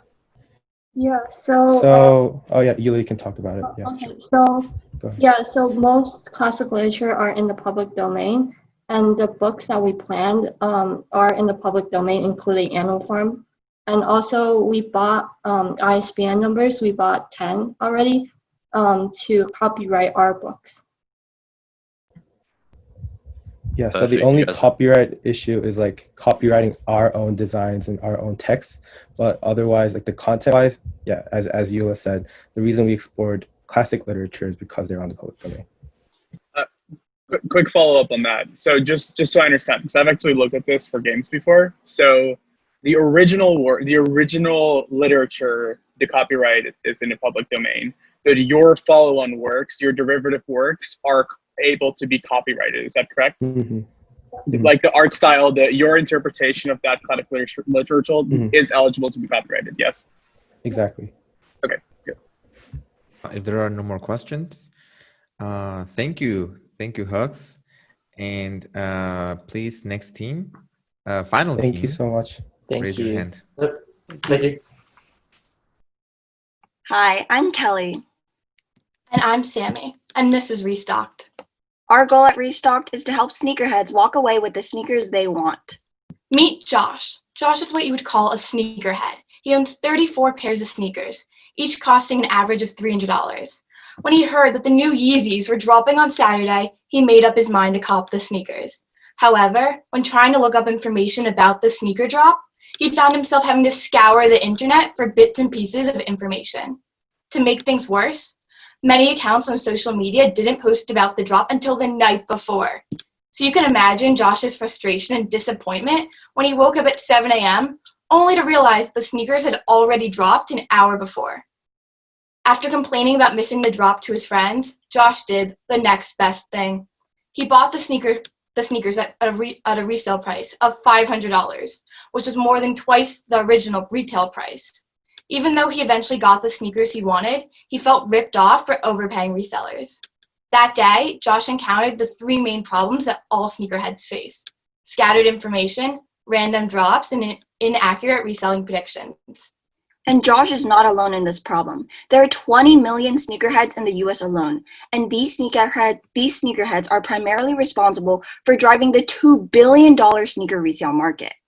All sneakerheads know that if you're not there the moment a sneaker drops, the sneaker is going to sell out instantly.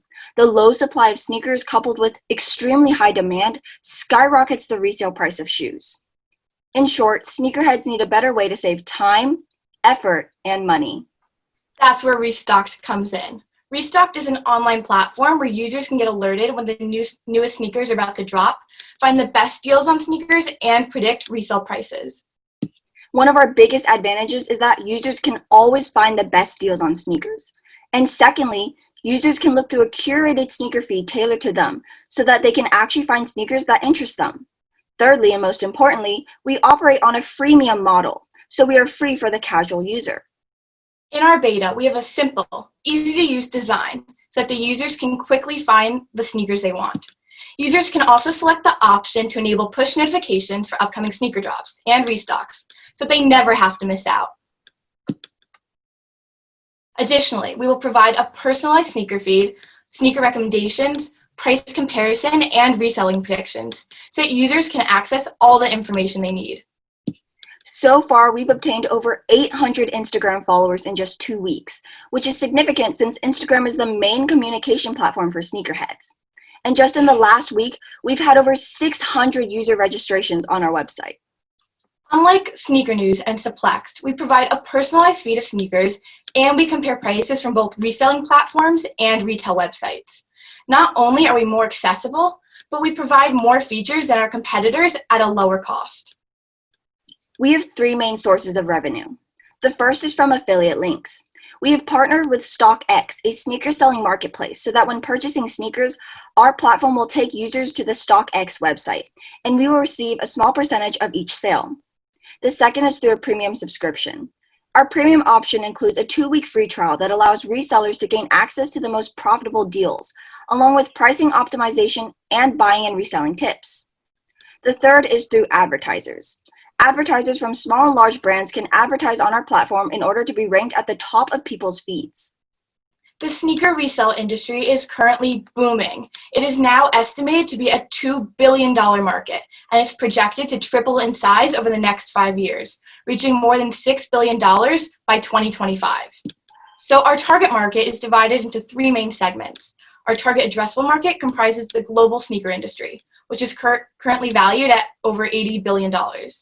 Our service addressable market is made up of the sneaker resale industry, which is worth over $2 billion. And lastly, our service obtainable market, which is valued at over $20 million, represents the share of the sneaker reselling market that we can capture using affiliate links from major sneaker selling platforms. So why us? Currently, we're a team of 5, and each one of us has unique skill sets that, when combined, make us the perfect team for launching this startup. We have an extremely strong team dynamic, and we're all very passionate about the sneaker industry. And most importantly, as high schoolers and sneaker enthusiasts, we are our target market. We are seeking a $25,000 investment to fully develop and launch our platform in 1 year. In conclusion, Restocked is an all-in-one platform that finds you the best deals on sneakers, notifies you about sneaker drops and restocks, and provides sneaker analytics. Additionally, the sneaker market is going to boom in upcoming years, which makes now the perfect time to capitalize on this growing market. Information is power, and with Restocked, users will have all the information they need at the palm of their hands. We believe that because of this, Restocked is poised to become the leader of the rapidly growing sneaker industry. Join us and let's get ahead of the sneakerhead market. Thank you. Thank you. Thank you, Restocked. Let's open the microphone to the judges. Great job, by the way. I think this is an interesting proposition. The sneaker industry is super competitive. I just looked into it recently. I do have a question. So with sneakers, I think one of the reasons why they do last minute drops is to get people riled up and compete for sneakers, and that makes it hard to attain. How would your company work on getting that information? Is there like a software that's going to be built so that you can get those information real time versus people just signing up for email mailing lists from, say, Adidas themselves? Yeah, I'm curious about that because you have to congregate everything into your platform. So I'm just wondering where you're getting all that information from. Sure. As you said, the sneaker industry works through scarcity of drops. So we're going to be getting this information through web scraping through various websites such as like StockX, sneakernews.com, and Hypebeast. So through web scraping, we'll be able to find like exactly when shoes drop. All right, and then to poke on that a little bit more, what would differentiate your company or your product from, say, Hypebeast or StockX or even Grailed? How would that work? Sure. Grailed and these companies are sneaker marketplaces, so people can post their shoes and they can buy from there. We're different in the sense that we're not selling shoes; we're finding you the best deals. And Sneaker News and Hypebeast just provide information about like what shoes are going on, while we'll tell you exactly where to buy it and the price it costs. And we'll notify you to buy it at a certain time. Okay. Okay, so you're kind of like a combination of two, where you're like bringing everything together. Yeah. In that sense. Okay. And then there's this interesting area where you talked about like analytics of how popular a shoe is going to be in the future when it starts to drop. Where would you get that data? Because I feel like sometimes you never know that whether or not it trends or it does not. Sure. So specifically on brands, we can like see the past resale prices of the shoes, and we can see the amount of stock like the shoe has, and from there we can calculate like the resale price of the shoe. So through the analytics, we can see like how fast it sells out, whether it be like 5 seconds, 10 seconds, how much is in stock, and then the previous resale prices for that shoe. Thank you. Are you basically reusing the source code from all the copying bots to do this? So like does it scale? Like that's what I'm asking. Like you don't have to scrape every website yourself, right? Like you can just reuse the copying bots. Okay, is that how it works? Right now, we are looking into using a web scraper to harvest the data. We may use, if that doesn't scale sufficiently, we may look into other methods of gathering the data for shoe drops. But currently, we are looking into web scraping.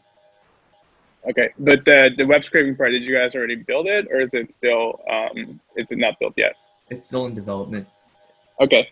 So okay, got it. Right now, we're manually inputting the shoes and like manually setting notifications.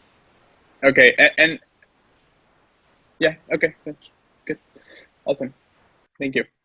I thought the design was really impressive and really professional and well polished.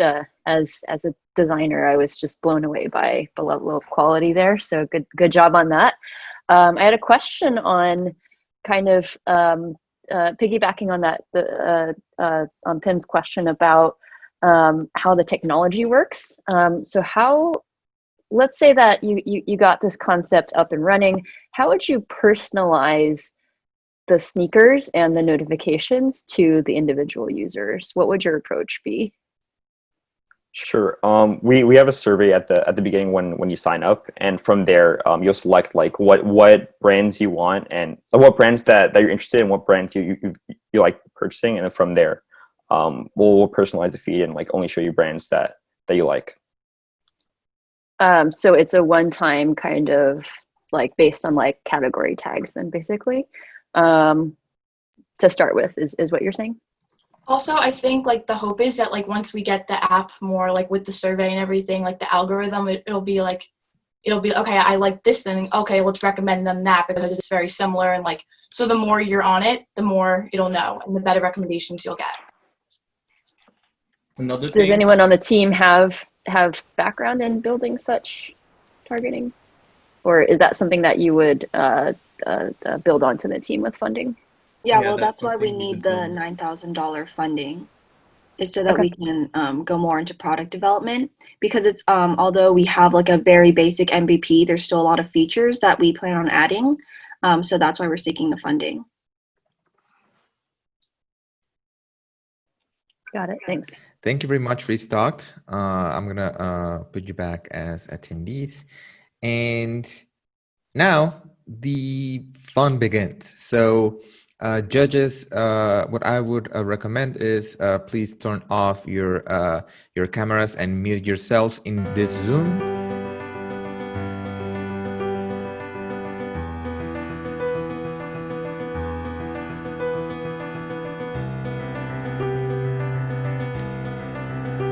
So what's going to happen is Dominic, one of the judges, will give feedback. And then Pim will give feedback. And at the end of those rounds of feedback, they're not going to announce the runner-up or the judge's choice yet. They're just going to give general feedback to the teams. And after the feedback round, then Pim will announce first the runner-up, and part of the reasons of why they chose to be runner-up, and then PM is going to announce the judge's choice, and why they chose that team. Okay, are you ready, Dom and Pim? Sure. All right. So just in general, for all of you, for all the companies, in fact, I think you guys all did a fantastic job. Like your pitches, well thought out, fantastic. Like, congratulations, you guys have done so well, and to get to this point is fantastic, and you guys should all be really proud of yourselves and really, be happy. Just with some feedback for all of you. So you all had you've done your research, your problems were there, your solution was present, and you'd all figured out a price. However, I think some of the prices perhaps weren't based on actual numbers. They were just sort of things you'd come up with, and maybe could be refined a little bit, but I guess it's hard if you haven't actually sold too many of your product. Another piece of feedback I had was that some of you maybe didn't understand your market as well as you could have. So potentially, if you had more time, more money, you know, obviously it's not perfect environment, but market research could be really important for your company to understand actually what you're trying to get out to the people rather than what you guys think is good and it's based on actual facts, not just your own assumptions, which can be a bit of a problem for entrepreneurs thinking they know more than they actually do. I had that problem, don't worry. I also think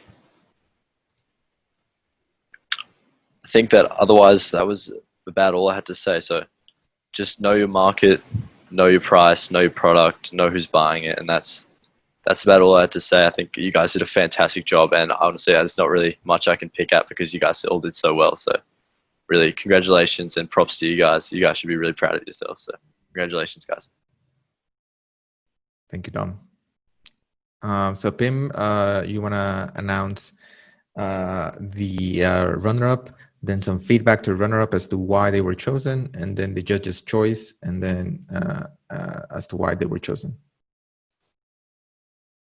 You are muted. There we go. So the runner-up is Restocked. So congratulations. The reason why we picked Restocked is because there's such a clear sort of community around this problem, and we feel like it's a very good breeding ground for companies to emerge because they have they have a really technical audience that is really motivated to solve this problem together, and therefore the amount of cost required to get going is going to be very low because the amount of people that you can get together around this problem that you already have connections to is very, very broad. The feedback was also that the designs were just incredibly well done. The value proposition was very clear, and we think it's actually viable as a business, and could very well work. Yeah.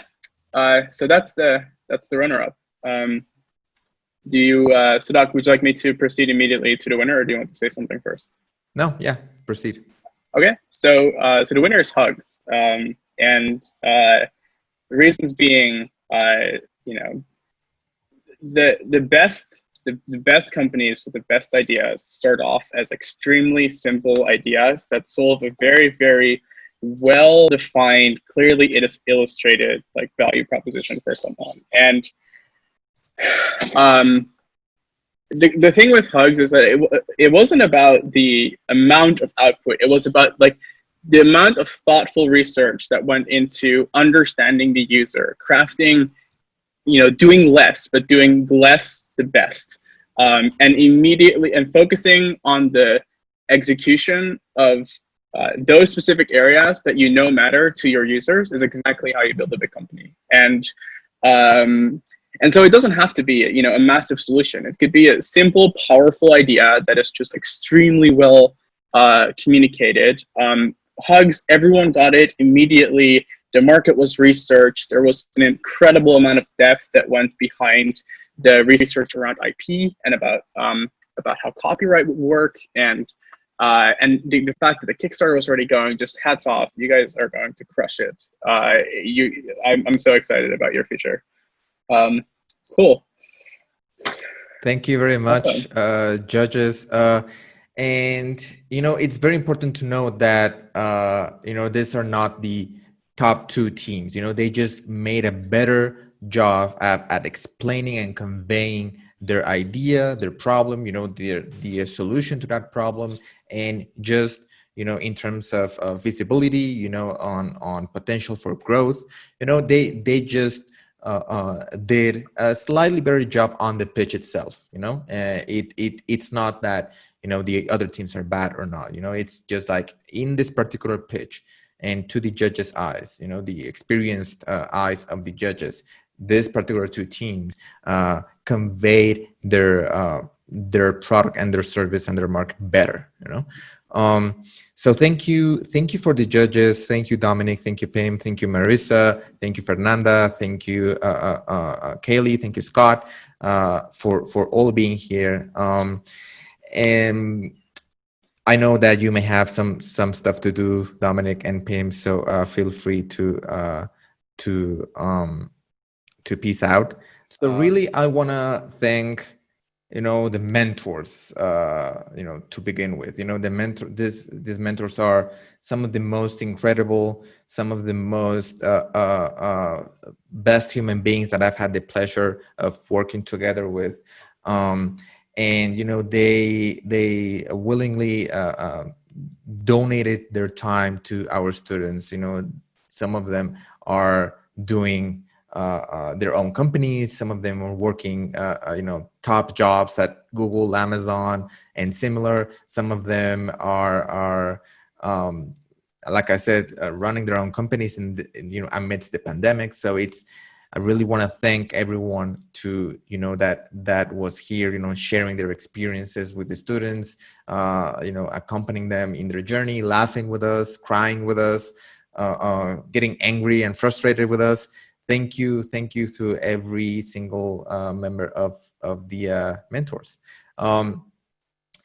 And thank you to our partners as well. Our partners, they are companies and organizations that really just want to help these young entrepreneurs in their journey. And some of them are New Star, which you might have noticed that some of the domains of the companies were either .co, .us, and similar. And New Star is one of our partners that provides those domains to our students. So thank you, New Star.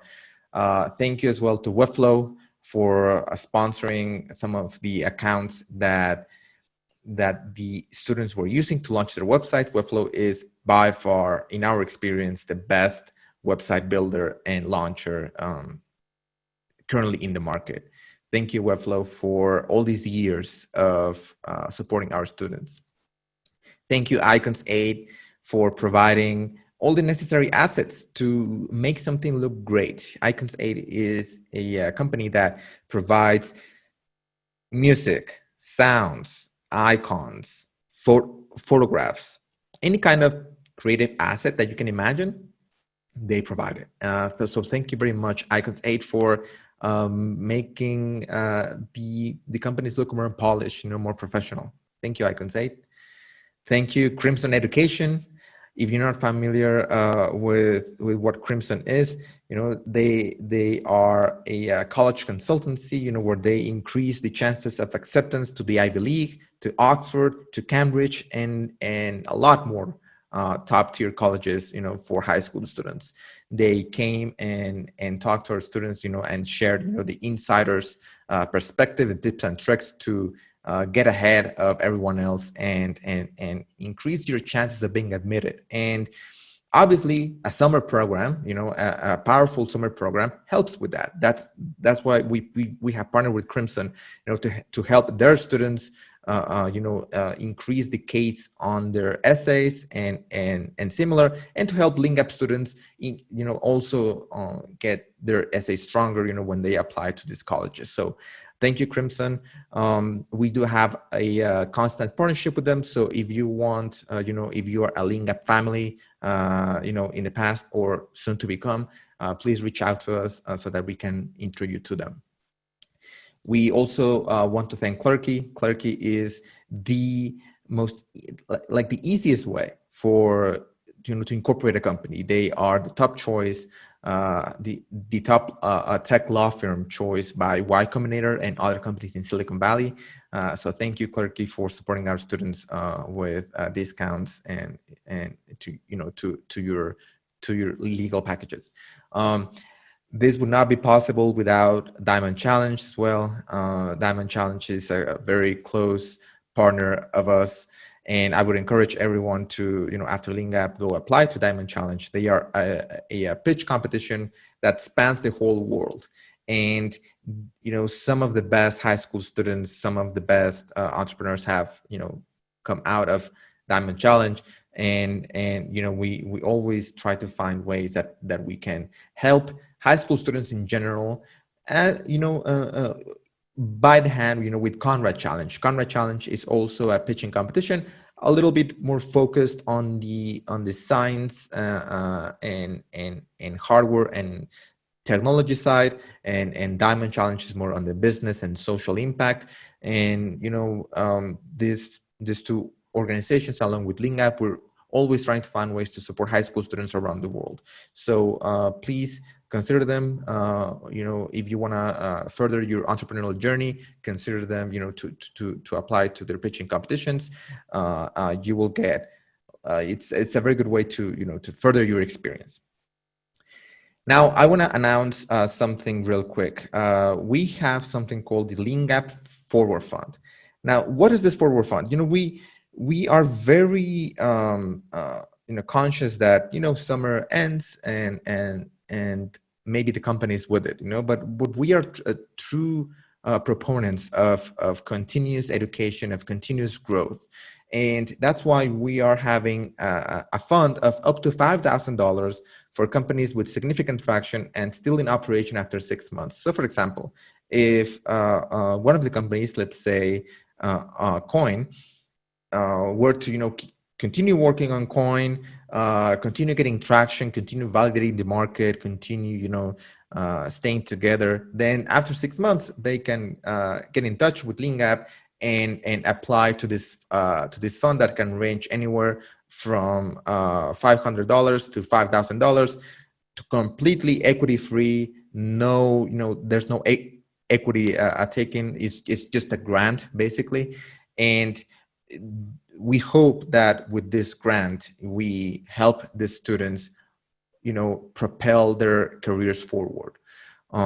So be sure to apply for that. And once that is done, I want to thank everyone here for being part of our small but close community. Thank you for sharing your time with this young entrepreneurs. Thank you for being here. Thank you for liking our content on social media, for following our students' journey, for sharing it, for supporting the companies of our students. These are some of the, not only high school students, but some of the most impressive people I've had the honor of working with, and all the mentors as well. So thank you for, students, thank you for letting us be part of your life, and audience, thank you for, allowing us to share with you some of the incredible things that we're doing at Leangap. Applications open, for next year in the first day of September. We don't know if it's gonna be, online or in person, but whatever the case, I think we have proven that whether online or offline, the impact is as amazing as it always has been. So thank you very much. Thank you to everyone that is watching this stream. And I'm just gonna play one video that some of our team members created with all the love in the world, so that you can see kind of what happened during Leangap Online. Thank you very much again, and we will see you next year. I want to welcome you. First of all, welcome to the Leangap class of 2020. Good morning or good evening or good night. I'm not too sure where we're joined Leangap because I'm really into startups and entrepreneurship. Are gonna pitch your idea in 1 minute. So hi, I'm Adi from the company EcoAero. According to Business Wire, how many of you have teeth that have stains? Well, Auburn Dental knows. Hi everyone, I'd like to introduce you all to Hugs, an enterprise that excites children through stories. So my startup idea is called Ace, and it's a luxury. Introducing the next big sneaker app. Find sneakers that interest you. You have a plan for budgeting your savings? Dude, how are you? Tired. Yeah. I feel like you guys died and were reborn again. Literally, I don't know what happened to my computer. It started like having a spasm. Throughout the 6 weeks, I saw how he's been growing. It was an honor, a pleasure, and it was very. I've learned so much this summer. So surprising how much I learned in 6 weeks. Has been one of my best experiences this summer.